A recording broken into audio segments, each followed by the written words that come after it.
की series start करने जा रहे हैं, जो कि मुझे उम्मीद है आप सभी को बहुत ज्यादा पसंद आएगी। तो चलिए बिना और ज्यादा टाइम जाए किए अपनी इस अमेजिंग सीरीज को स्टार्ट करते हैं। तो एपिसोड की शुरुआत में एंशिएंट कॉन्टिनेंट का सीन दिखाया जाता है, जहां एक महान अल्केमी मास्टर जिसका नाम बाई हुआंग था, वो वहां पे अपनी ड्रैगन पावर का यूज करते हुए एक एल्फ निर्वाणा पिल को रिफाइन करने की कोशिश कर रहा था। और कहा जाता है कि एक एल्फ निर्वाणा पिल के अंदर ट्रू गॉड की पावर होती है, और जो कोई भी एल्फ निर्वाणा पिल की पावर को इनहेरिट कर लेता है वो आगे चलकर एक ट्रू गॉड भी बन सकता है। लेकिन आज तक कोई भी ऐसी पावरफुल पिल को नहीं बना पाया। लेकिन बाई हुआंग जिसका अल्केमी टैलेंट बहुत ज्यादा अमेजिंग था, इवन उसे एंशिएंट कॉन्टिनेंट के अंदर सुप्रीम अल्केमी मास्टर भी कहा जाता था, उसने आज ठान ली थी कि चाहे कुछ भी हो जाए वो एल्फ निर्वाणा पिल को रिफाइन करके रहेगा। इसलिए वो यहाँ पे अपना पूरा दम लगाते हुए उस पिल को रिफाइन करने की कोशिश कर रहा था, और उसे इसमें कामयाबी भी मिल रही थी, क्योंकि धीरे धीरे उसके ड्रैगन फर्नेस के अंदर वो एल्फ निर्वाणा पिल रिफाइन होने लगती है। लेकिन इस समय वहाँ पे बाई हुआंग की हालत इतनी ज्यादा खराब हो चुकी थी कि उसका वहाँ पे खड़ा रह पाना भी मुश्किल होता जा रहा था। लेकिन उसके बावजूद भी वो यहाँ पे हार नहीं मान रहा था, वो अभी भी उस पिल को पूरी तरह से रिफाइन करने के लिए अपना पूरा दम लगा रहा था। पर तभी अचानक ही वहाँ पे एक लड़की आकर उसे रोकते हुए कहती है, बाई हुआंग और कितनी तकलीफ खुद को दोगे, अपनी जिद छोड़ दो,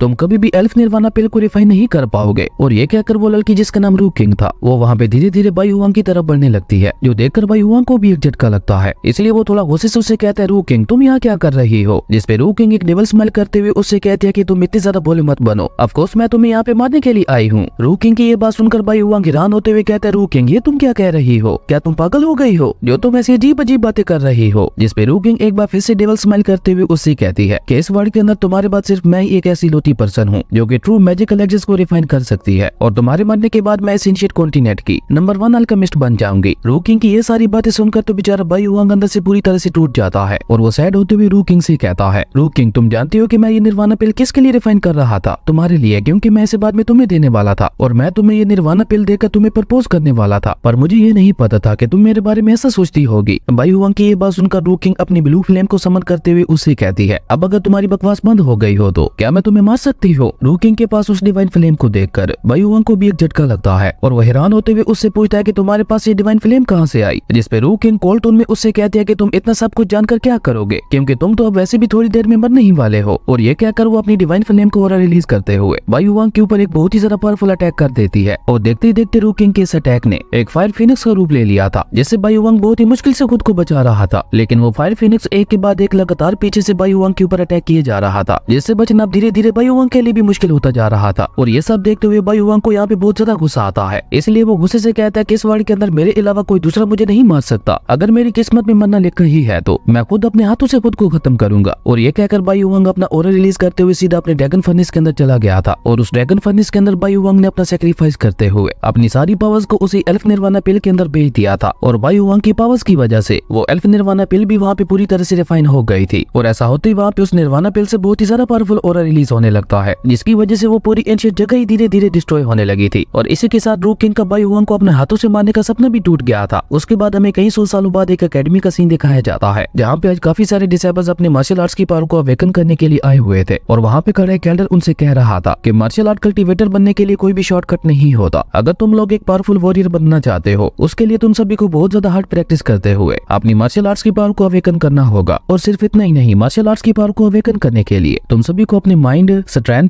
करेज और विजडम को भी कल्टीवेट करना होगा। वहीं उन डिसेबल्स के बीच में खड़ी हुई दो लड़कियों का ध्यान तो उस एल्डर की बातों पे बिल्कुल भी नहीं था, वो दोनों बस अपने सामने खड़े हुए लड़के को निहारते हुए खुश हो रही थी। और ये लड़का कोई और नहीं, हमारा हीरो सू बाईटियान ही था, जो उस एल्डर की ये सारी बातें सुनकर अपने मन में कहता है कि आज चाहे कुछ भी हो जाए मैं अपनी मार्शल आर्ट्स की पावर को अवेकन करके रहूंगा, क्योंकि मार्शल आर्ट्स की पावर को अवेकन करने के बाद ही मैं एक वॉरियर बन पाऊंगा। और तभी वो एल्डर वहाँ पे अनाउंस करते हुए कहता है, ओके अब मैं एंशिएंट स्पिरिचुअल फॉर्मेशन को एक्टिवेट कर रहा हूँ, और वो कल्टीवेटर जो सिर्फ अपनी मार्शल आर्ट्स की पावर को अवेकन कर पाएंगे उन्हें लियो इन मेंशन पैलेस का डिसेबल बनाया जाएगा, और ऐसे डिसेबल से वॉरियर लेवल तक ही जा पाएंगे। और हमारा हीरो बाईटियान भी एक वॉरियर ही बनना चाहता था। वही वो एल्डर अपनी बात आगे बढ़ाते हुए कहता है, और वो कल्टीवेटर्स जिनकी martial arts awakening power middle stage पे होगी उन्हें डायरेक्ट सुजाकू एकेडमी का डिसेबल बनाया जाएगा, और वो कल्टीवेटर जिसकी मार्शल आर्ट अवेकनिंग पावर अपने पीक पे होगी उसे मेरे लियो इन मेंशन की तरफ से ये वर्ड स्पिरिट पिल रिवार्ड के तौर पर दी जाएगी। उस वर्ड स्पिरिट पिल को देखकर वहाँ पे मौजूद सभी डिसेबल्स बहुत ज्यादा एक्साइटेड हो गए थे, क्योंकि ये वर्ड स्पिरिट पिल किसी भी कल्टीवेटर की कल्टीवेशन स्पीड को बहुत ज्यादा बढ़ा सकती थी। और इसी पिल को पाने के लिए अब उन सभी डिसेबल्स के अंदर एक नया जोश आ गया था। और तभी वहाँ पे कल एक डिसेबल खुश होते हुए कहता है कि अगर मेरी मार्शल आर्ट अवेकनिंग की पावर अपने पीक पे हुई तो न सिर्फ मुझे सुजाकू एकेडमी में जाने का मौका मिलेगा, बल्कि उसी के साथ साथ मुझे ये वर्ड स्पिरिट पिल भी मिलेगी, जिसकी मदद से मैं अपनी कल्टीवेशन स्पीड को 10 गुना ज्यादा बढ़ा सकता हूँ। ये रिवार्ड तो वाकई काफी ज्यादा कमाल का है। वहीं बाईटियान जो उस डिसेबल की सारी बातें सुन रहा था, वो सोचते हुए अपने मन में कहता है कि शायद हो सकता है ये वॉइड स्पिरिट पिल मेरे फादर को भी 5 star martial arts master realm में ब्रेक थ्रू करने में मदद करे। और अभी बाइटियान ये सब सोच ही रहा था कि तभी वहाँ पे एक लड़की आकर बाइटियान का मजाक उड़ाते हुए उससे कहती है, बाइटियान तुम ज्यादा मत सोचो क्योंकि तुम उस वॉइड स्पिरिट पिल को हासिल करने के काबिल नहीं हो। जिसपे बाइटियान उस लड़की जिसका नाम शेनरू था वो उससे कहता है, शेनरू मुझे लगता है कि तुम्हें मेरे बारे में ना सोचकर अपने काम से काम रखना चाहिए क्योंकि अगर तुम ऐसे ही घटिया बातें सोचती रही तो तुम्हारा ये दिमाग और भी ज्यादा कमजोर पड़ जाएगा। बाइटियान की ये बात सुनकर शेनरू को बहुत ज्यादा गुस्सा आता है, पर वो बाइटियान से कुछ कह पाती उससे पहले उसके साथ वाला लड़का उसे से बाइटियान से कहता है, बाइटियान मुझे लगता है सीनियर ब्रदर हनफेंग ने तुम्हें जो सबक सिखाया था तुम उसे भूल चुके हो, इसलिए मुझे लगता है कि सीनियर ब्रदर हनफेंग को कहकर तुम्हें एक बार और मजा चखाना पड़ेगा। और वैसे भी तुम्हें इतना ज्यादा उड़ने की कोई जरूरत नहीं है, बहुत जल्द मेरी मू फैमिली तुम्हारी सू फैमिली को रिप्लेस करने वाली है। उसके बाद मैं देखूंगा कि तुम तब भी ऐसी बड़ी बड़ी बातें कर पाते हो या नहीं। उस लड़के जिसका नाम मोहन था उसकी ये बात सुनकर बाइटियान को गुस्सा तो बहुत ज्यादा आता है, पर वो उसे कुछ कह पाते उससे पहले वहाँ पे खड़ी हुई 2 लड़कियां जो कि बाइटियान को बहुत ज्यादा पसंद करती थी, वो दोनों मोहन के ऊपर गुस्सा करते हुए कहती हैं, मोहन बाइटियान की तुम्हारे साथ कोई दुश्मनी नहीं है, इसलिए तुम अपने काम से काम रखो। आखिर तुम लोग बार बार बाइटियान को परेशान करने के लिए क्यों आ जाते हो? और अगर तुम लोग इतनी ज्यादा बहादुर हो तो तुम जब बाइटियान ठीक था तो तब उससे पंगा क्यों नहीं लेते थे? और सीनियर बाइटियान तो इतने ज्यादा अच्छे हैं, उन्होंने आज तक कभी भी तुम लोगों से सामने से आकर पंगा नहीं लिया, फिर भी तुम लोग न जाने क्यों सीनियर बाइटियान के पीछे पड़े हुए हो। और ये कहकर वो दोनों लड़कियां बाइटियान से कहती हैं, सीनियर बाइटियान आप इन्हें इग्नोर करें क्योंकि ये लोग आपके टैलेंट और आपकी खूबसूरती से जलते हैं, इसलिए ये लोग ऐसे ही बार बार आपको देखकर भूखते रहते हैं। वहीं जब शेनरू उन दोनों लड़कियों को इस तरह से बाइटियान की साइड लेते हुए देखती है तो उसे भी अपना पास याद आने लगता है जब वो भी एक टाइम पे बाइटियान के पीछे पूरा पागल हुआ करती थी। और एक दिन वो बहुत ज्यादा हिम्मत जुटाकर बाइटियान को प्रपोज करने के लिए जाती है, लेकिन बाइटियान को उसमें बिल्कुल भी इंटरेस्ट नहीं था, इसलिए बाइटियान ने उसे पूरी तरह से इग्नोर कर दिया था। और ये सब देखकर वहाँ आसपास खड़े हुए लोगों ने उसका काफी ज्यादा मजाक उड़ाया था, जिसकी वजह से उसके दिल में बाइटियान के लिए नफरत पैदा हो गई थी। और तब से लेकर आज तक वो बाइटियान से बहुत ज्यादा नफरत करती है, इसीलिए वो बाइटियान को परेशान करने का कोई ना कोई रास्ता ढूंढती रहती है। और ये सब याद करके शेनरू एक बार फिर से बाइटियान को भड़काती हुई कहती है, बाइटियान अब क्या तुमने लड़कियों के पीछे छुपना शुरू कर दिया है? जिसपे बाइटियान भी शेनरू का मजाक उड़ाने के लिए मोहन से कहता है, मोहन मैं नहीं जानता कि तुम्हें शेनरू के जैसी लड़की के साथ प्यार कैसे हो गया, या तो तुम्हें इसकी ये घटिया बातें पसंद आई होंगी या फिर तुम्हें ऐसी बेवकूफ लड़कियां ही पसंद होंगी। अपनी बेइज्जती सुनकर शेनरू को बहुत ज्यादा गुस्सा आता है, लेकिन वो बाइटियान को कुछ कह पाती उससे पहले ही वहाँ पे खड़ा एल्डर गुस्से से उन सभी को डांटते हुए कहता है, ये तुम सभी आपस में क्या बातें कर रहे हो? जिसपे बाइटियान उस एल्डर को ग्रीट करते हुए कहता है, एल्डर हम लोग आपस में कोई बहस नहीं कर रहे, हम लोग तो बस आपस में कम्पीट करने की बात कर रहे हैं कि मार्शल आर्ट्स अवेकनिंग पावर में सबसे ज्यादा पावरफुल कौन होगा। मैंने इन्हें कहा भी है कि मार्शल आर्ट्स अवेकनिंग पावर में सबसे ज्यादा पावरफुल मैं ही हूँगा, लेकिन इन लोगों को मेरी बात पे यकीन नहीं हो रहा। बाइटियान की ये बात सुनकर उस एल्डर को भी एक झटका लगता है और वो थोड़ा चौंकते हुए कहता है कि मैंने तो सुना था कुछ दिन पहले तुम बहुत ही बुरी तरह से इंजर्ड हुए थे और उस हादसे में तुम्हारी कुछ मेरिडियंस भी डैमेज हो गई थी। अगर सच में ऐसा है तो तुम्हें ये पता होना चाहिए कि डैमेज मेरिडियंस के साथ मार्शल आर्ट्स की पावर को अवेकन करना बहुत ज्यादा मुश्किल है। उस एल्डर की ये बात सुनकर मोहन के फेस पे एक डेविल स्माइल आ जाती है, लेकिन बाइटियान उस एल्डर से कहता है, शुक्रिया एल्डर मुझे ये सब बताने के लिए, पर मेरी डैमेज मेरिडियंस अब ऑलमोस्ट हील हो चुकी है, इसलिए सबसे पहले मैं ही मार्शल आर्ट्स की पावर को अवेकन करने के लिए आना चाहता हूँ। बाइटियान की ये बात सुनकर वो एल्डर उससे कहता है कि अगर वाकई तुम्हारी मेरिडियंस रिकवर हो चुकी है तो ये तो वाकई बहुत अच्छी बात है, और अगर तुम्हें अपने ऊपर इतना ही ज्यादा कॉन्फिडेंस है तो ओके ठीक है, सबसे पहले तुम ही आ जाओ अपनी मार्शल आर्ट्स की पावर को अवेकन करने के लिए। उस एल्डर की ये बात सुनकर वहाँ पे खड़ी हुई वही लड़कियां बाइटियान को चेयर करते हुए कहती हैं, सीनियर बाइटियान आप परेशान ना हो, आपका जो मर्जी रिजल्ट आए हम लोग हर हाल में आपको सपोर्ट करेंगी। और उन लड़कियों की ये बात सुनकर शेनरू को अपने मन ही मन में बहुत ज्यादा गुस्सा आ रहा था, पर अभी वो इस बारे में कुछ नहीं कर सकती थी। वहीं दूसरी तरफ उस अकेडमी के बैक वाले माउंटेन्स के ऊपर एक लड़की अपनी गार्ड लड़की के साथ वहाँ पे आती है, और ये लड़की असल में बाइटियान की मंगेतर थी। और वहाँ पे उन लड़कियों को इस तरह से बाइटियान की साइड लेते हुए देखकर वो गार्ड लड़की अपनी मिस से कहती है, मिस मुझे लगता है आपका फियांसी लड़कियों में काफी ज्यादा मशहूर है। जिसपे वो लड़की कोल टून में अपनी गार्ड से कहती है कि वो क्या है और क्या नहीं, मुझे उसमें कोई इंटरेस्ट नहीं है, मैं तो बस यहाँ पे उसके साथ एक डील करने के लिए आई हूँ। वहीं बाइटियान अब धीरे धीरे एंशिएंट स्पिरिचुअल फॉर्मेशन की तरफ बढ़ने लगता है, जो देखकर मोहन अपने मन में कहता है, लड़के भले ही तुम अपनी मार्शल आर्ट्स की पावर को अवेकन करके एक वॉरियर ही क्यों न बन जाओ, उसके बावजूद भी यहाँ पे ज्यादा कुछ नहीं बदलने वाला, क्योंकि मेरी मो फैमिली बहुत ही जल्द तुम्हारी सू फैमिली को रिप्लेस करने वाली है, और मेरी मो फैमिली तुम्हारी सू फैमिली को रिप्लेस करके लैनहू सिटी की नंबर 1 अल्केमिस्ट फैमिली बन जाएगी। बस एक बार मैं अपनी मार्शल आर्ट्स की पावर को अवेकन कर लूं, उसके बाद देखना मैं सब कुछ कैसे बदलता हूँ। वहीं बाइटियान भी अब एंशिएंट स्पिरिचुअल फॉर्मेशन के पास पहुंच चुका था, जहाँ पे खड़ा वो एल्डर बाइटियान को मार्शल आर्ट्स अवेकनिंग के सारे रूल्स बताता है, और सारे रूल्स को सुनने के बाद बाइटियान वहाँ पे बैठ गया था अपनी मार्शल आर्ट्स की पावर को अवेकन करने के लिए। और वहाँ बैठकर बाइटियान सबसे पहले अपनी फायर एट्रीब्यूट की पावर का यूज करके अपनी मार्शल आर्ट्स की पावर को अवेकन करने की कोशिश करने लगता है। लेकिन जैसे उस फायर एट्रीब्यूट की पावर बाइटियान की बॉडी के अंदर जाती है तो उसे अपनी बॉडी के अंदर बहुत ज्यादा पेन होने लगा था, और जैसे जैसे उस फायर एट्रीब्यूट की पावर उसकी वेन्स के अंदर सर्कुलेट कर रही थी तो वैसे वैसे उसकी बॉडी के अंदर क्रैक्स आते जा रहे थे। इवन यहाँ पे उसके मुंह से ब्लड भी निकलने लगा था, लेकिन उसके बावजूद भी वो यहाँ पे हार नहीं मानता। वो अपने फायर एट्रीब्यूट की मार्शल आर्ट्स पावर को अवेकन करने की पूरी कोशिश कर रहा था, लेकिन बाइटियन की ऐसी हालत देखकर वहाँ पे खड़े एल्डर के साथ साथ सभी डिसेबल्स को भी यकीन हो गया था कि बाइटियन इस बार भी अपनी मार्शल आर्ट्स की पावर को अवेकन नहीं कर पाएगा। और मोहन तो यहाँ पे खुश होते हुए अपने मन में कह रहा था कि आखिर एक कचरा तो कचरा ही होता है, उससे और क्या उम्मीद की जा सकती है। वहीं बाइटियन का पेन धीरे धीरे और भी ज्यादा बढ़ता जा रहा था, लेकिन बाइटियन भी यहाँ पे हार नहीं मान रहा था। वो यहाँ पे अपना पूरा दम लगाकर अपनी वेस के ऊपर कंसंट्रेट करते हुए कहता है कि आज चाहे कुछ भी हो जाए मैं अपनी मार्शल आर्ट्स की पावर को अवेकन करके रहूंगा। और बाइटियन के ऐसा कहते ही अचानक उसकी बॉडी के अंदर चारों तरफ ब्लू एनर्जी फैलने लगती है, जो देखकर बाइटियन को भी कुछ भी समझ नहीं आ रहा था। और वो उस ब्लू एनर्जी को देखते हुए खुद से ही कहता है कहीं मैं अपनी मार्शल आर्ट्स की पावर को अवेकन करने में फेल तो नहीं हो गया। लेकिन असल में ऐसा नहीं था। वो ब्लू एनर्जी रियल में उसके एंसेस्टर बाई हुआंग की एनर्जी थी और बाइटियन अपने एंसेस्टर बाई हुआंग का सक्सेसर बनकर पैदा हुआ था। उसके हार्ट में शुरू से ही एंसेस्टर बाई हुआंग की पावर्स थी, जिन्हें वो बहुत ज्यादा कोशिश के बाद भी अवेकन नहीं कर पाया था। लेकिन आज वो अनजाने में इस पेन को बर्दाश्त करते करते उन पावर्स को अनलॉक कर लेता है। और जैसे ही वो पावर्स अनलॉक होती है तो बाइटियन को अपने एंसेस्टर बाई हुआंग की सारी यादें भी मिल जाती है कि कैसे उसके एंसेस्टर लू किंग के साथ प्यार किया करते थे और आखिर में उसे लू किंग ने उन्हें धोखा दिया था। और ये सारी बातें पता चलते ही बाइटियन की आंखें एक बार फिर से खुल गई थी और वो खुश होते हुए कहता ये तो एंसेस्टर बाई हुआंग की इनहेरिटेंस है, यानी वही गॉड लेवल की एलेक्सर एल्फ निर्वाणा पिल है। पर ये मेरी बॉडी के अंदर कैसे आ गई? क्या ये सब अनजाने में ही हो गया? अगर सच में ऐसा है तो इसका मतलब है फाइनली गॉड को मेरे ऊपर रहम आ ही गया। और उसी के साथ अब यहाँ पे बाइटियन को ये भी पता चल गया था कि रू किंग ने आखिर में कैसे बाई हुआंग को धोखा दिया था। और ये सब याद करके बाइटियन गुस्से से कहता है रू किंग तुम बस वेट करो, देखना मैं कैसे सूद समेत तुमसे अपने एंसेस्टर का बदला लेता हूँ। और इस तरह अपनी मार्शल आर्ट्स की पावर को अवेकन करते करते बाइटियन को काफी ज्यादा टाइम गुजर चुका था, पर अभी तक भी वो अपनी मार्शल आर्ट्स की पावर को अवेकन नहीं कर पाया था। जो देखकर चंद्रू सिक्स एल्डर से कहती है एल्डर मुझे नहीं लगता कि ये बाइटियन अपनी मार्शल आर्ट्स की पावर को अवेकन कर पाएगा, क्योंकि उसे ऐसा करते हुए बहुत ज्यादा टाइम गुजर चुका है। इसलिए मुझे लगता है कि हम लोगों को और ज्यादा टाइम वेस्ट नहीं करना चाहिए। जिस पे वो एल्डर भी एक लंबी सांस छोड़ते हुए उससे कहता है तुम बिल्कुल ठीक कह रही हो, अब अगला जो कोई भी अपनी मार्शल आर्ट्स की पावर को अवेकन करना चाहता है वो आगे आए। जिस पे चंद्रू अपना हाथ ऊपर उठाते हुए कहती है एल्डर अब मैं आना चाहती हूँ। और ये कहकर चंद्रू एक डेविल स्माइल करते हुए अपने मन में कहती है मैं जितना जल्दी हो सकेगा अपनी मार्शल आर्ट्स की पावर को अवेकन करूंगी और ऐसा करके मैं एक बार फिर से सबके सामने बाइटियन की बेइज्जती करूंगी और उसे बहुत ही बुरी तरह से परेशान करते हुए उसे उस दिन का बदला लेके रहूंगी जिस दिन उसने मेरे पैर को ठुकराया था। और ये कहकर वो जैसे एंशिएंट स्पिरिचुअल फॉर्मेशन की तरफ आगे बढ़ने लगती है तो तभी अचानक ही वहाँ पे बाइटियन की बॉडी से बहुत ज्यादा पावरफुल ऑरा रिलीज होने लगता है, जिसका मतलब था कि बाइटियन ने फायर एट्रीब्यूट की मार्शल आर्ट्स की पावर को अवेकन कर लिया था। और सिर्फ इतना ही नहीं, देखते ही देखते वो सभी क्रिस्टल्स भी एक एक करके ग्लो करने लगते हैं और देखते ही देखते वो सभी के सभी क्रिस्टल्स ग्लो करने लगे थे, जिसका मतलब था कि बाइटियन की अवेकनिंग पावर अपने पीक पे थी। और ये देखकर वहाँ पे उस एल्डर के साथ साथ सभी डिसेबल्स को भी एक झटका लगता है, क्योंकि आज तक किसी भी डिसेबल ने अपनी पावर अवेकनिंग में पीक लेवल अचीव नहीं किया था। इसलिए वहाँ पे मौजूद सभी लोग बहुत ज्यादा हैरान हो गए थे। और सबसे बड़ा झटका तो चंद्रू और मोहन को लगता है, उन्हें तो अपनी आंखों पे यकीन ही नहीं हो रहा था कि बाइटियन जैसे कचरा इतना ज्यादा पावरफुल कैसे हो गया। वहीं वो एल्डर भी हैरान होते हुए कहता है ये तो heaven level 5 type martial arts है, मुझे यकीन नहीं हो रहा कि इस लड़के बाइटियन ने रियल में हेवन लेवल के फायर एट्रीब्यूट की पावर को अवेकन किया है। फायर एट्रीब्यूट वाली फायर मार्शल वेंस को तो पहले से ही टॉप मार्शल वेंस कहा जाता है और इस लड़के ने तो ना सिर्फ फायर एट्रीब्यूट की पावर को अवेकन किया है बल्कि उसी के साथ साथ ये अपने फायर एट्रीब्यूट की पावर को हेवन लेवल तक भी ले गया है। इसके टैलेंट को देखते हुए तो मुझे पूरा यकीन है कि ये बहुत जल्द जूल एंड मेंशन को भी पीछे छोड़ देगा। वहीं चंद्रू तो वहाँ पे बस गुस्से से यही कही जा रही थी कि नहीं ऐसा नहीं हो सकता, ये इम्पॉसिबल है। वहीं वहाँ पे खड़ी बाकी सभी लड़कियां तो बाइटियन के लिए बहुत ज्यादा खुश हो रही थी और वो वहाँ पे बाइटियन की तारीफें करते हुए उसे चेयर करने लगी थी। और इसी के साथ हमारी अमेजिंग एपिसोड यहीं पे खत्म हो जाता है। दोस्तों आप लोगों को ये सीरीज कैसी लगी कमेंट करके जरूर बताना और अगर आप चाहते हैं कि मैं इस सीरीज को कंटिन्यू करूँ तो कमेंट में यस लिख देना। अगर आपको ये वीडियो अच्छी लगी तो लाइक कर दें और अगर चैनल पे नए आए हो तो सब्सक्राइब करते जाना। तो मिलता है एक न्यू वीडियो में, तब तक के लिए बाय।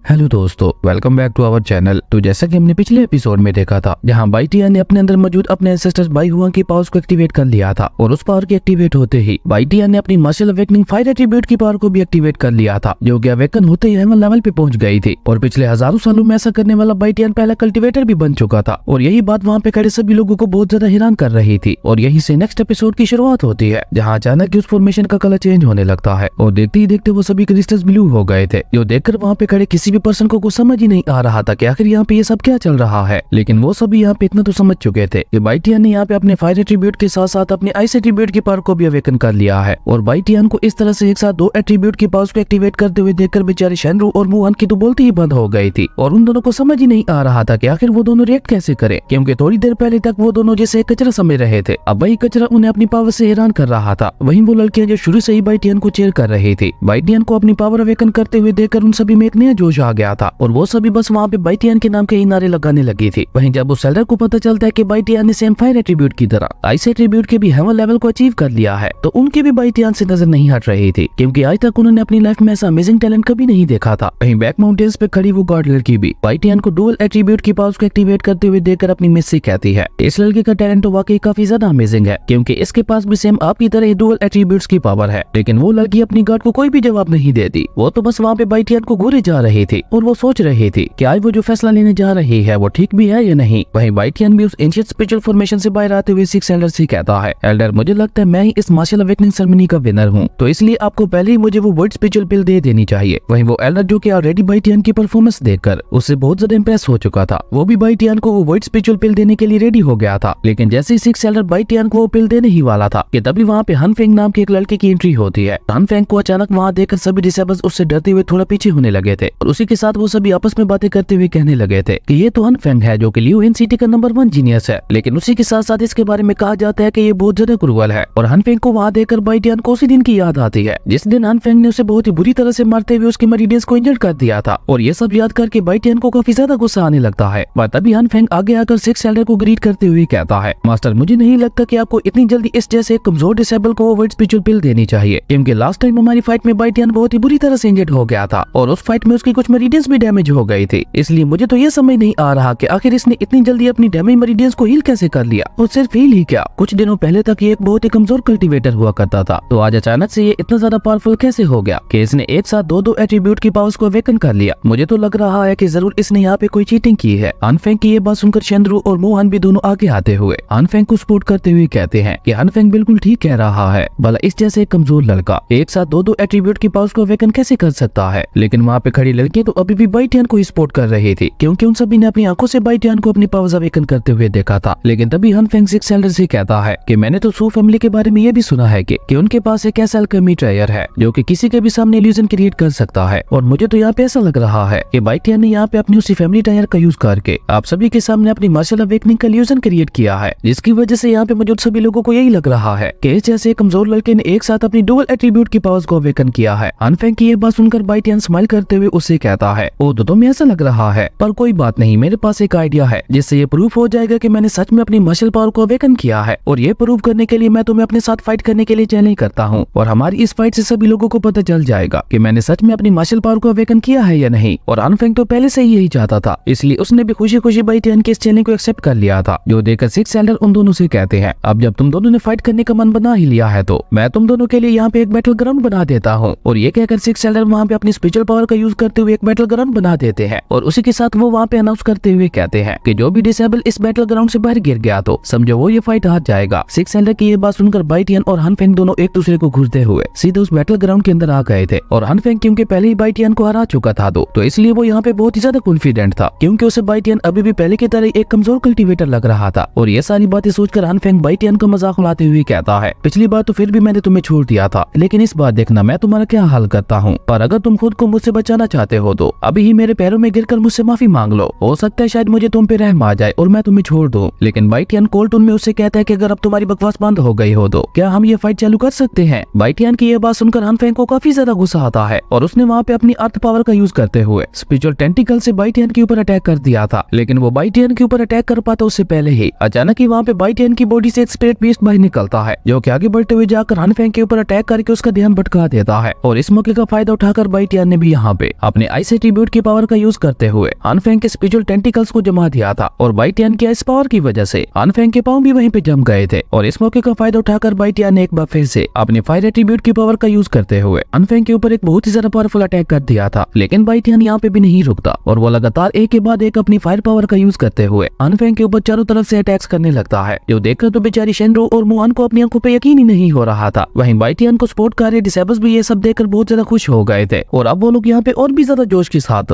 बाइटियन को चीयर करने लगते हैं। वहीं बाइटियन के इतने ज्यादा अटैक्स को झेलने की वजह से अब हनफेंग की हालत भी थोड़ी खराब हो गई थी। लेकिन उसी के साथ साथ अब उसे बाइटियन के ऊपर गुस्सा भी बहुत ज्यादा आ रहा था, इसलिए वो एक बार फिर से अपनी फुल पावर का यूज करते हुए बाइटियन के ऊपर अटैक करने के लिए आगे बढ़ता है। लेकिन वो स्पिरिट बीस्ट एक बार फिर से बीच में आते हुए उसके अटैक को रोक देता है। और ये चांस पाकर बाइटियन ने भी काफी तेजी से आगे बढ़ते हुए जाकर अपनी फायर एट्रीब्यूट की पावर का यूज करते हुए हनफेंग को एक बहुत ही ज्यादा पावरफुल पंच मार दिया था, जिसके इम्पैक्ट की वजह से हनफेंग उड़ता हुआ वहाँ से पीछे जा गिरता है। और अब तो उसकी हालत वहाँ पे और भी ज्यादा खराब हो चुकी थी, जो देखकर मोहन भी सीरियस होते हुए अपने मन में कहता है, आखिर इस जैसे कमजोर लड़के ने इतनी आसानी से अनफेंग को कैसे हरा दिया? क्या इसने वाकई डुअल मार्शल आर्ट्स की पावर को अवेकन किया है? और से मोहन की तरह अब वहाँ पे बाकी सभी को भी यकीन हो गया था कि बाइटियान ने सचमुच डुअल मार्शल आर्ट्स की पावर को अवेकन किया है। और ये सब देखकर तो अब वहाँ पे खड़ी हुई लड़कियों ने बाइटियान को प्रपोज करना शुरू कर दिया था, जो कि शेनरू को जलाने के लिए काफी था। तभी बाइटियान हनफेंग की तरफ आगे बढ़ते हुए उसे कहते हैं, हनफेंग तुम हार चुके हो। जिसपे हनफेंग गुस्से से उसे कहता है, नहीं मैं इतनी जल्दी हार नहीं मानने वाला, और तुम जैसे एक लो लेवल के कल्टीवेटर से तो कभी भी नहीं। और ये कहकर वो दोबारा खड़े होकर अपना पूरा दम लगाकर बाइटियान के ऊपर अटैक करने के लिए आगे बढ़ता है। लेकिन वो बाइटियान के ऊपर अटैक कर पाता उससे पहले ही बाइटियान ने अपने फायर एट्रीब्यूट की पावर का यूज करते हुए उसे एक बहुत ही ज्यादा पावरफुल किक मार के दोबारा पीछे गिरा दिया था। और अब की बार हनफेंग भी दोबारा उठ नहीं पाता, जो देखकर बाइटियान उसके पास जाकर उसके फेस के ऊपर अपना पावर रखते हुए उससे सेम वही डायलॉग बोलता है जो कि लास्ट टाइम हनफेंग ने उसे हराकर बोला था कि मेरी बात गौर से सुनना, तुम्हें जो पर्सन मार रहा है उसका नाम सू बाइटियान है, और अगर कभी तुम्हारा मुझसे बदला लेने का दिल करे तो तुम कभी भी आकर मुझसे मिल सकते हो। बाइटियान की ये बातें सुनकर हनफेंग को गुस्सा तो बहुत ज्यादा आता है, पर अभी वो इस कंडीशन में नहीं था कि वो बाइटियान को कुछ कह पाए। जिसके बाद बाइटियान ने एक स्माइल के साथ उसे किक मार के बैटल ग्राउंड से बाहर फेंक देता है और मोहन और शेनरू की तरफ देखते हुए कहता है, क्या अभी भी किसी को शक है कि मैंने चीटिंग की है? अगर किसी को शक है तो वो अभी मुझसे फाइट करने के लिए बैटल ग्राउंड के अंदर आ सकता है। बाइटियान की ये बात सुनकर शेनरू और मोहन दोनों ने अपना सर नीचे झुका लिया था, और ऊपर माउंटेन्स पे खड़ी हुई लड़की ये सब देखकर अपनी गट स्पाइडर से कहती है, स्पाइडर यहाँ पे तो बहुत ज्यादा ड्रामा चल रहा है, चलो अब हम लोगों को यहाँ से निकलना चाहिए। और ये कहकर वो दोनों वहाँ से निकल गई थी। वहीं अब दूसरी तरफ वो सिक्स एल्डर ने उस बैटल ग्राउंड को भी खत्म कर दिया था। जिसके बाद वो हंसते हुए बाइटियान के पास आते हुए उससे कहता है, आज से तुम मेरी लेनहू एकेडमी के डिसेबल हो, और ये वर्ड स्पिरिट पिल भी मैं तुम्हें एज अ गिफ्ट के तौर पर दे रहा हूँ, क्योंकि तुम वाकई इसे डिजर्व करते हो। और ये कहकर सिक्स एल्डर बाइटियान को वो वर्ड स्पिरिट पिल दे देते हैं, जिसे बाइटियान भी खुशी खुशी पकड़ लेता है। लेकिन वो उस वर्ड स्पिरिट पिल को देखते हुए अपने मन में कहता है, इस पिल की क्वालिटी तो बहुत ही ज्यादा लो है, और अगर मैं इसे सिस्टर बाई हुआंग की नजरों से देखूं तो ये पिल तो उनकी नजरों में कुछ भी नहीं है, पर अभी मेरी कल्टीवेशन बहुत ज्यादा लो है, इसलिए कुछ ना होने से तो ये बेहतर ही है। और ये सोचकर बाइटियान उस वर्ड स्पिरिट पिल को अपने पास रख लेता है, और उसके लिए वो सिक्स एल्डर का शुक्रिया अदा भी करता है। जिसपे सिक्स एल्डर उसे कहते हैं कि अब तुम मेरी लेनहू एकेडमी के डिसेबल हो, और क्योंकि तुम इस सेरेमनी के विनर हो तो अब तुम्हें ट्रेनिंग के लिए सुजाकू एकेडमी में भेजा जाएगा। जिसपे बाइटियान भी उस एल्डर को ग्रीट करते हुए कहता है, ओके एल्डर, मैं बहुत जल्द आपको सुजाकू एकेडमी में रिपोर्ट करूंगा। जिसपे सिक्स एल्डर भी स्माइल करते हुए उससे कहता है, ओके ओके। उसके बाद हमें एक जंगल का सीन दिखाया जाता है, जहाँ से होता हुआ बाइटियान अपने घर की तरफ जा रहा था। लेकिन अभी बाइटियान वहाँ से जा ही रहा था कि तभी बाइटियान को वहाँ पे अपने अंदर से एक आवाज आती है, जो बाइटियान से कह रही थी, मास्टर अभी तो आप बहुत अच्छे मूड में लग रहे हैं। उस आवाज को सुनकर बाइटियान भी हैरान होकर इधर उधर देखते हुए कहता है, कौन बोल रहा है और तुम कहाँ पे हो, सामने क्यों नहीं आ रहे? और अभी बाइटियान ये कह ही रहा था कि तभी बाइटियान की बॉडी से एक एनर्जी निकलती है, जिसने देखते ही देखते वहाँ पे एक स्पिरिट बीस्ट का रूप ले लिया था। और इसी के साथ हमारी अमेजिंग एपिसोड यहीं पे खत्म हो जाता है। दोस्तों अगर आपको ये वीडियो अच्छी लगी तो लाइक कर दें, और अगर चैनल पे नए आए हो तो सब्सक्राइब करते जाना। तो मिलता है एक न्यू वीडियो में, तब तक के लिए बाय।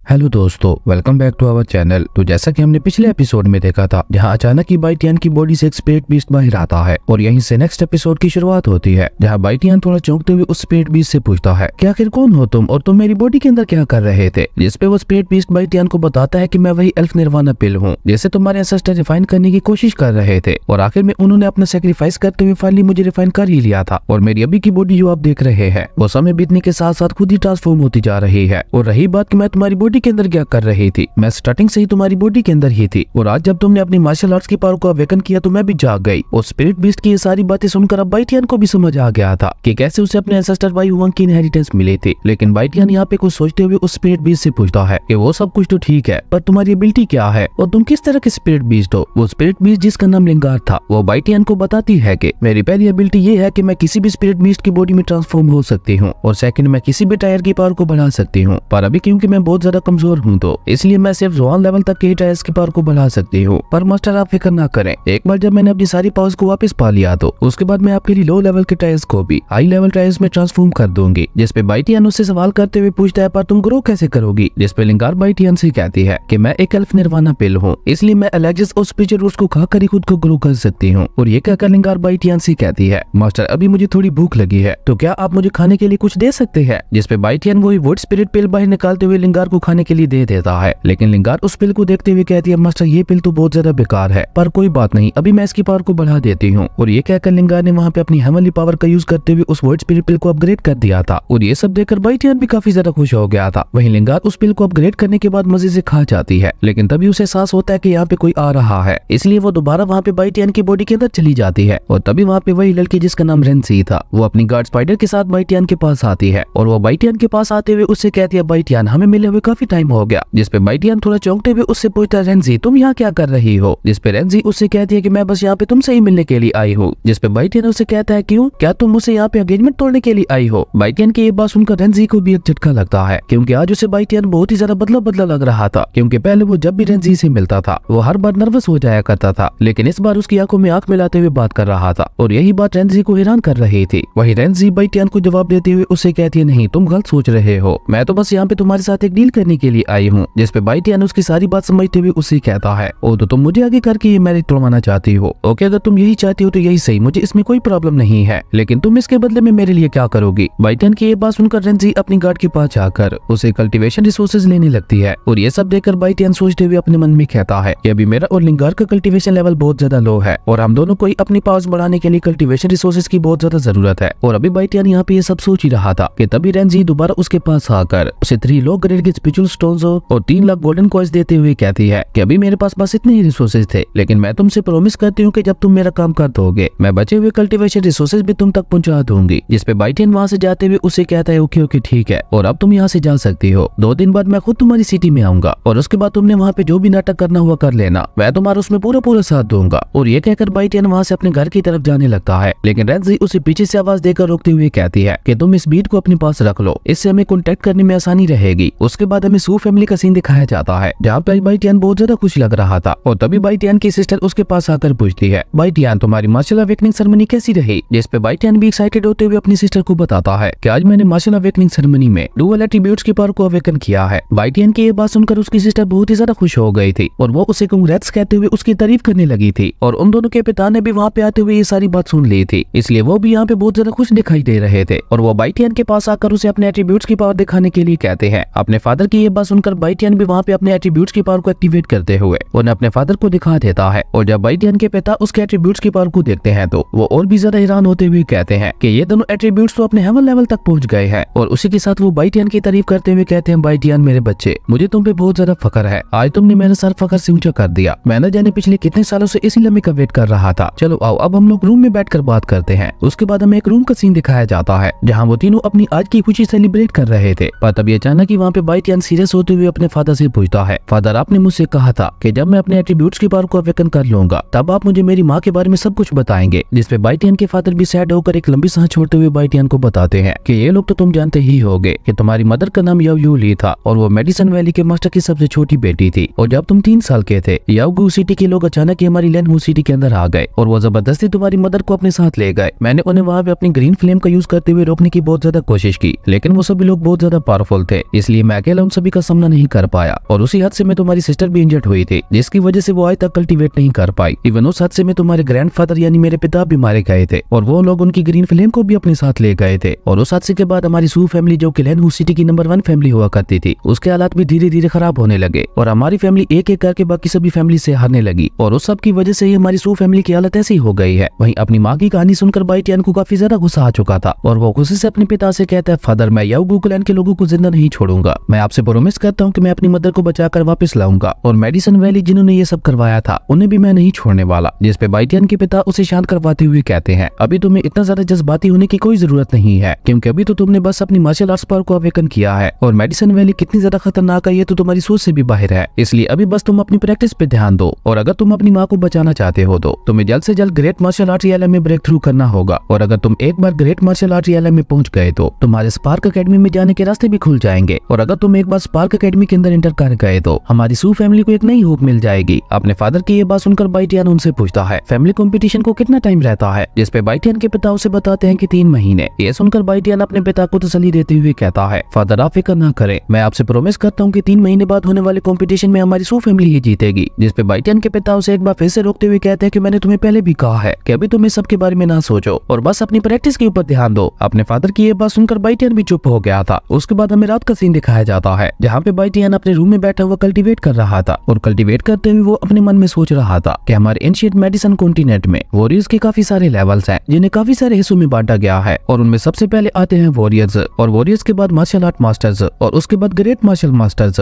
फिर वू लिंग वू जोंग, फिर एम्परर वू और फिर सबसे आखिर में सबसे ज्यादा पावरफुल रियलम है गॉड ऑफ वार, जिसके बारे में कहा जाता है कि आज तक कोई भी उस रियलम को अचीव नहीं कर पाया और इनमें से हर एक लेवल को अचीव करने के लिए हमें अपनी मरीडियंस को ओपन करना होता है। लेकिन मार्शल आर्ट रियलम के बाद हर एक रियलम 6 स्टार छोटे रियलम्स में डिवाइड हो जाता है और अभी ये मेरी बॉडी वॉरियर रियलम के 3rd लेवल पे है, जिसकी वजह से मैं एसेस्टर बाई हुआ के टेक्निक्स को भी प्रैक्टिस नहीं कर सकता। उसके लिए मुझे जल्द से जल्द ग्रेट मार्शल आर्ट रियलम तक पहुंचना होगा, पर उस सबसे भी ज्यादा जरूरी है मेरी फाउंडेशन, क्योंकि अगर मुझे एक बार फिर से टॉप तक जाना है तो उसके लिए मुझे अपनी फाउंडेशन बेस को बहुत ज्यादा स्ट्रॉन्ग बनाना होगा, क्योंकि बिना सुप्रीम फाउंडेशन के मैं कभी भी टॉप तक नहीं जा पाऊंगा। और ये सोचकर बाइटियन रेंजी से मिले हुए उन्हीं लो ग्रेड के स्पिरिचुअल स्टोन्स को बाहर निकालता है, जिसके बाद वो लिंगार को भी बाहर बुलाते हुए कहता है, लिंगार इन स्पिरिचुअल स्टोन्स की पावर को बढ़ाने के लिए मेरी मदद करो। बाइटियन की ये बात सुनकर लिंगार ने भी बाहर आकर अपनी पावर का यूज करते हुए उन सभी लो ग्रेड के स्पिरिचुअल स्टोन्स की पावर को बढ़ा दिया था। लेकिन एक साथ इतनी ज्यादा पावर यूज करने की वजह से लिंगार काफी ज्यादा कमजोर हो गई थी, इसलिए वो कमजोर होकर नीचे गिरने ही वाली थी, पर बाइटियन ने टाइम रहते ही उसे पकड़ लिया था और उसके बाद बाइटियन उसे खुश होते हुए उसे एक लो ग्रेड का स्पिरिचुअल स्टोन भी खाने के लिए दे देता है, जिसे लिंगार भी खाते हुए खुश होकर वापस बाइटियन की बॉडी के अंदर चली गई थी। और उसके बाद बाइटियन भी वहाँ पे उन स्पिरिचुअल स्टोन्स का यूज करते हुए दोबारा कल्टीवेट करने लगता है, जिसकी वजह से धीरे धीरे उन स्पिरिचुअल स्टोन्स की सारी पावर बाइटियन की बॉडी के अंदर जाने लगी थी, जिसकी वजह से न सिर्फ बाइटियन की कल्टीवेशन बढ़ रही थी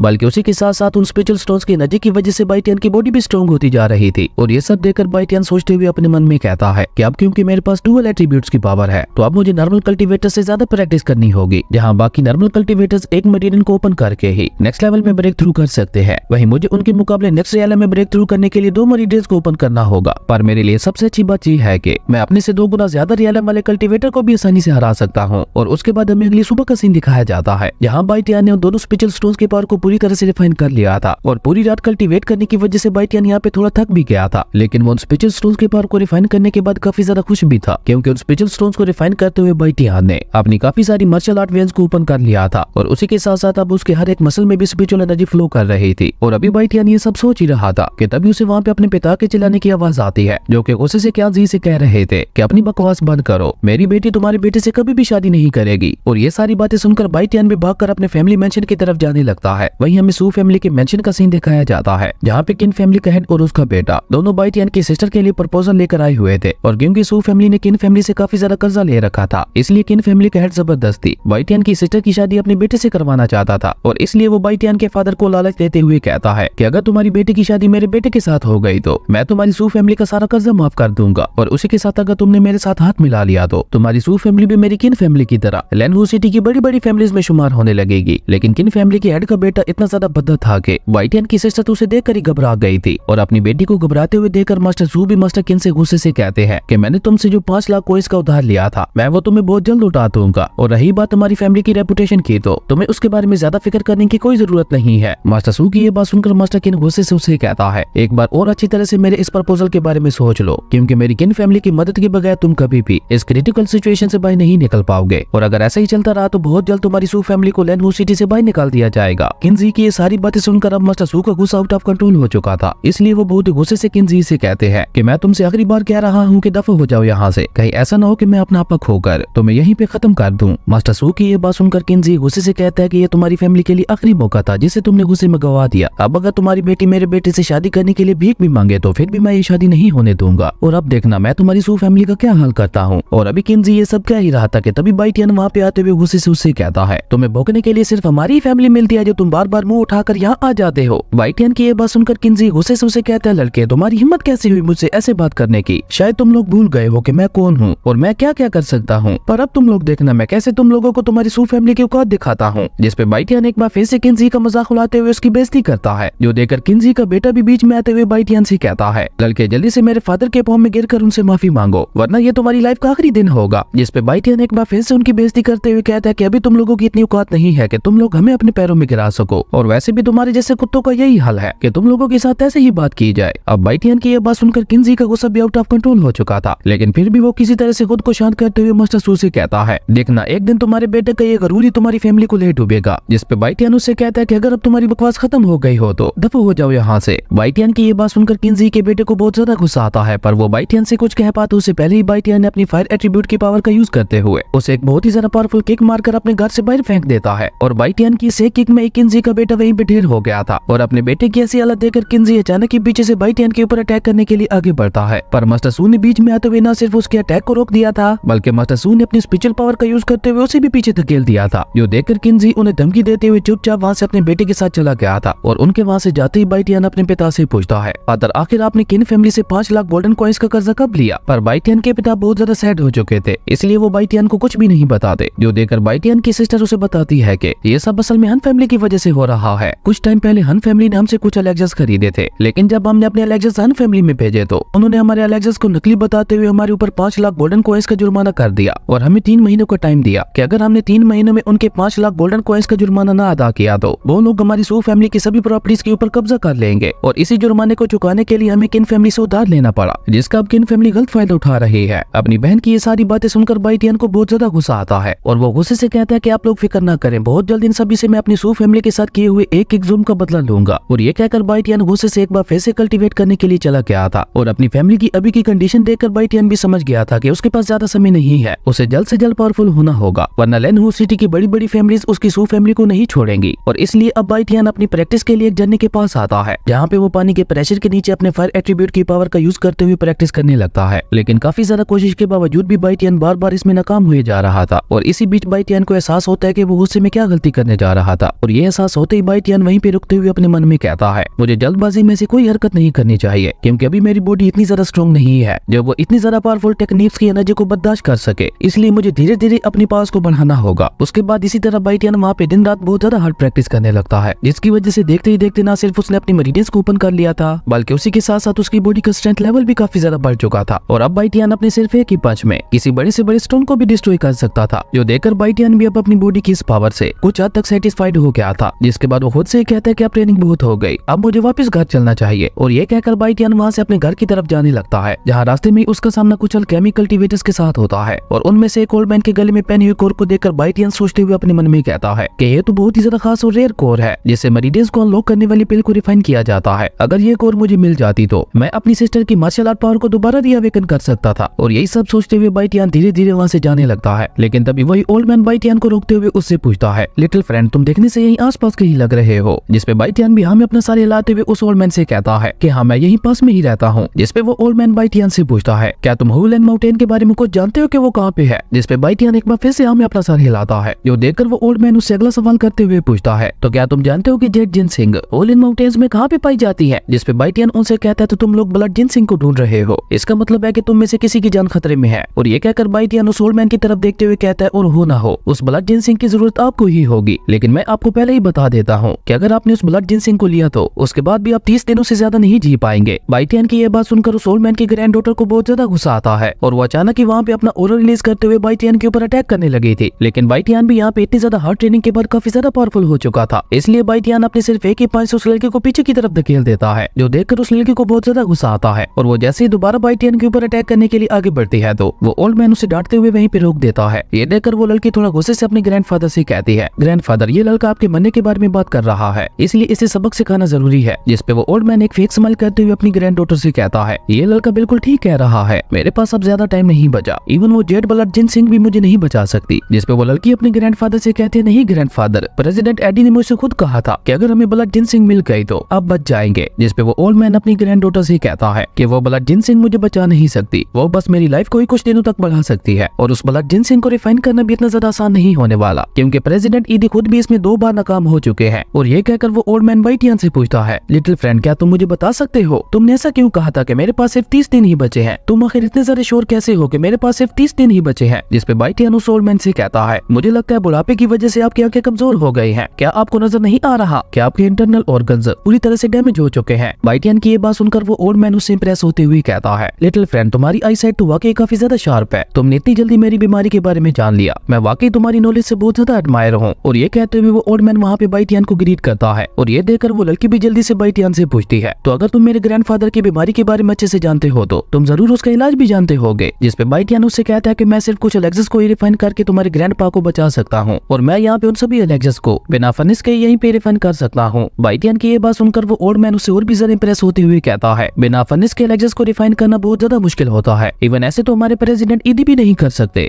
जिसपे बाइटियन उससे कहता है वो सब तो ठीक है, लेकिन तुम और ज्यादा जी कर करना क्या चाहते हो? तुम तो ऑलरेडी न जाने कितने 100 सालों तक जी चुके हो, इसलिए तुम्हें नहीं लगता कि अब तुम्हें मौत को मुंह लगा लेना चाहिए? बाइटियन की ये बात सुनकर वो ओल्ड मैन सैड होते हुए कहता है, भला इस वर्ल्ड में खुद से कौन मरना चाहेगा, और मेरे जैसा एक मोटल तो कभी भी नहीं। भले ही मैंने काफी लंबी जिंदगी गुजार ली है, लेकिन ये वर्ल्ड बहुत ज्यादा बड़ा है, इसलिए मैं और ज्यादा जी कर इस पूरे वर्ल्ड को एक्सप्लोर करना चाहता हूँ और अपने आने वाले फैमिली डिसेंडेंट्स को भी देखना चाहता हूँ। अपने ग्रैंडफादर की ये बात सुनकर वो लड़की भी सैड होते हुए बाइटियन से रिक्वेस्ट करने लगती है, जिसपे बाइटियन भी उससे कहता है, ओके ओके, स्पिचो रिकवरी पिल को बनाना ज्यादा मुश्किल नहीं है, उसके लिए मुझे बस मेडिसिन मटेरियल्स की जरूरत होगी, और अगर तुम्हारे पास वो मेडिसिन मटेरियल्स मौजूद हैं तो मैं उस स्पिचो रिकवरी पिल को रिफाइन करने की कोशिश कर सकता हूँ। बाइटियन की ये बात सुनकर वो ओल्ड मैन भी खुश होते हुए कहता है, क्या तुम भी एक अल्केमिस्ट हो? जिसपे बाइटियन उससे कहता है, हाँ वो तो मैं हूँ, लेकिन स्पिचो रिकवरी पिल से भी सिर्फ तुम्हारे 10% ही बचने के चांसेस हैं, और अगर हम लोग इसमें कामयाब हो गए तो तुम्हारी लाइफ 10% और ज्यादा बढ़ जाएगी। बाइटियन की ये बात सुनकर उस ओल्ड मैन के साथ साथ उस लड़की को भी एक झटका लगता है, और उन्हें तो अपने कानों पे यकीन ही नहीं हो रहा था कि बाइटियन जो कह रहा है वो सब सच है। वहीं ये सब सोचकर वो ओल्ड मैन कुछ मेडिसिन मटेरियल्स को बाहर निकालकर उसे बाइटियन को देते हुए कहता है, लिटिल फ्रेंड, अगर तुमने वाकई उस स्पिचो रिकवरी पिल को रिफाइन कर लिया तो मैं हमेशा तुम्हारा शुक्रगुजार रहूंगा। जिसपे बाइटियन भी उनसे कहता है, पर उस एलेक्सर को रिफाइन करने से पहले मेरी भी 2 शर्तें हैं। और ये कहकर बाइटियन उस ओल्ड मैन से कहता है, मेरी पहली कंडीशन ये है कि मुझे तुम्हारे गले में पहनी हुई ये कोट चाहिए। बाइटियन की ये शर्त सुनकर ओल्ड मैन उससे कहता है, ओके कोई बात नहीं, मैं आपको ये कोट देने के लिए रेडी हूँ। और ये कहकर उस ओल्ड मैन ने उस कोट को अपने गले से निकालकर उसे बाइटियन को दे दिया था, जिसे बाइटियन भी खुशी खुशी अपनी स्पेस रिंग के अंदर रख लेता है। और उसके बाद वो उन्हें अपनी दूसरी शर्त बताते हुए कहता है, अगर इन मेडिसिन मटेरियल से एक से ज्यादा स्पिचो रिकवरी पिल्स रिफाइन हुई तो वो सभी मेरी होंगी। बाइटियन की ये बात सुनकर वो ओल्ड मैन चौंकते हुए कहता है कि उस एक ही स्पिचो रिकवरी पिल को रिफाइन करना इम्पॉसिबल है, और आप एक साथ दो पिल्स को रिफाइन करने की बात कर रहे हो। जिसपे बाइटियन उस ओल्ड मैन से कहता है कि ये जरूरी नहीं है कि अगर कोई दूसरा पर्सन ऐसा नहीं कर सकता तो मैं भी ऐसा नहीं कर पाऊंगा। बाइटियन की ये बात सुनकर वो ओल्ड मैन उसे एक बार फिर से ग्रीट करते हुए कहता है, कि अगर ऐसा है तो मुझे आपकी ये शर्त भी मंजूर है। जो सुनकर बाइटियन उस लड़की से कहता है, तुम 1 स्टार अल्केमी लेवल तक पहुंच गई हो, जिसका मतलब है कि अब तक तुमने फ्लेम को समन करना सीख लिया होगा। जिसपे वो लड़की बाइटियन को बताती है कि जो कोई भी पर्सन अल्केमी पावर्स के साथ पैदा होता है उसकी फायर पावर शुरू से ही बहुत ज्यादा स्ट्रॉन्ग होती है, और आपको ये जानकर खुशी होगी कि मैं रियल फायर को भी समन कर सकती हूँ। जिसपे बाइटियन उसे कहता है, ये तो बहुत ही अच्छी बात है, अब इस पिल को पूरी तरह से रिफाइन करने में तुम भी मेरी मदद कर सकते हो। और इसी सीन के साथ हमारा ये अमेजिंग एपिसोड यहीं पे खत्म हो गया था। दोस्तों, अगर आपको ये वीडियो अच्छी लगी तो लाइक कर दें, और अगर चैनल पे नए आए हो तो सब्सक्राइब करते जाना। तो मिलते हैं एक न्यू वीडियो में, तब तक के लिए बाय।